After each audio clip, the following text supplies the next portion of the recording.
Did you know the greatest emperor in history didn't even want the throne? He wrote secret letters he begged no one to read. His personal diary was never meant to be published, yet it became one of the most powerful philosophical works ever written. He battled plagues, betrayal, and heartbreak, not with a sword, but with the power of his mind. And today, in 2025, we've uncovered secrets he tried to take to his grave. Stay till the end, because the final discovery about Marcus Aurelius will change how you see power forever. Marcus Aurelius was born on April 26, 121 AD, in the heart of the Roman Empire. His birth name, Marcus Annius Verus, reflected his noble bloodline. Yet from an early age, Marcus wasn't drawn to luxury or power, he was drawn to wisdom. While other boys played with wooden swords, Marcus meditated on life's deeper meaning, sleeping on a hard floor and wearing simple clothes by choice. When you arise in the morning, think of what a precious privilege it is to be alive, to breathe, to think, to enjoy, to love. His seriousness captured the attention of Emperor Hadrian, who once said Marcus had the seeds of greatness inside him. Under Hadrian's arrangement, Marcus was adopted by Antoninus Pius and trained for leadership. As Marcus once said, "It is not death that a man should fear, but he should fear never beginning to live." And from boyhood, his soul was dyed with the colors of discipline and virtue. In 161 AD, destiny called. Marcus Aurelius became emperor, co-ruling with his adopted brother Lucius Verus, a rare arrangement in Roman history.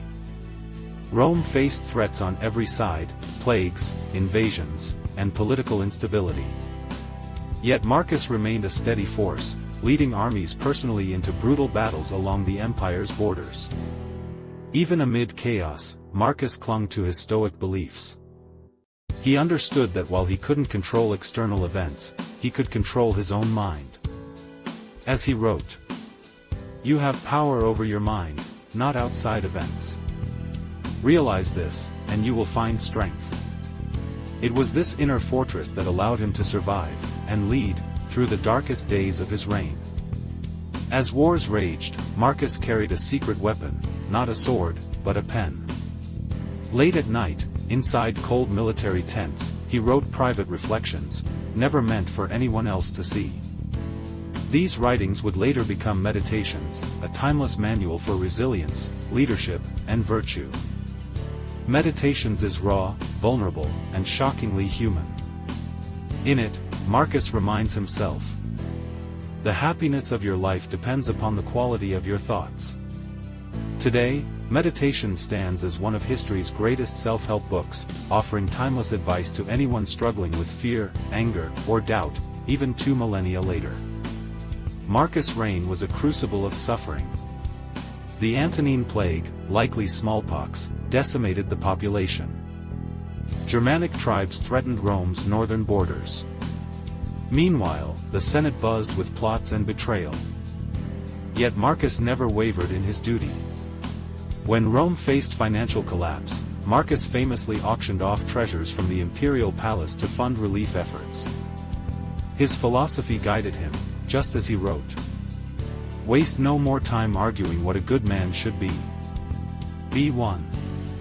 Marcus didn't just talk about virtue, he lived it. To Marcus, Stoicism wasn't abstract theory, it was survival. His battles were not only against enemies outside Rome but against despair within his own soul. He believed emotions like fear, anger, and grief were not caused by external events but by our own interpretations. Modern psychologists in 2025 draw a direct line between Marcus' Stoicism and today's cognitive behavioral therapy. Marcus understood what science would later confirm. The soul becomes dyed with the color of its thoughts. This practice of mastering one's mind gave him unbreakable resilience, and still empowers millions around the world today. When Marcus Aurelius died in 180 AD, Rome wept. He had been the philosopher king that Plato only dreamed of. But his legacy was complicated. His son, Commodus, whom he had made his heir, would go on to become one of Rome's worst emperors, indulging in cruelty and excess. Many historians criticize Marcus for this decision. But even in this, Marcus' wisdom echoes.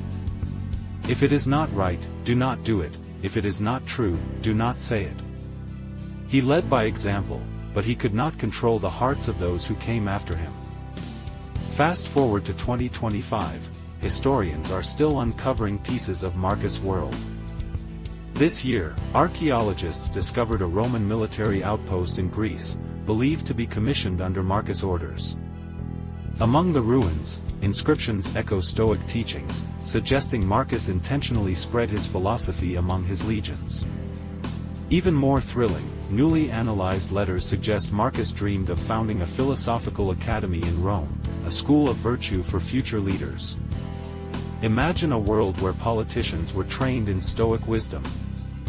As Marcus himself said, "Accept the things to which fate binds you, and love the people with whom fate brings you together, but do so with all your heart." In a world of constant distractions, Marcus Aurelius' words cut like a beacon through the noise. He teaches us that resilience isn't about being emotionless, it's about mastering your reactions. That happiness doesn't come from fame or fortune, but from clear, disciplined thinking. Dwell on the beauty of life. Watch the stars, and see yourself running with them.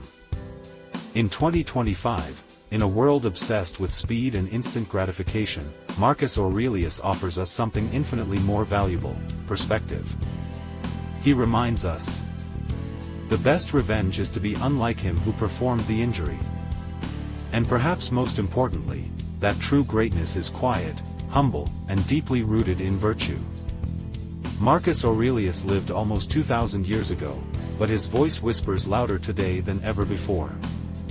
If you found this story inspiring, smash that like button, subscribe for more epic biographies, and share this video with someone who could use a little Stoic strength. And tell us in the comments, which Marcus Aurelius quote hits you the hardest.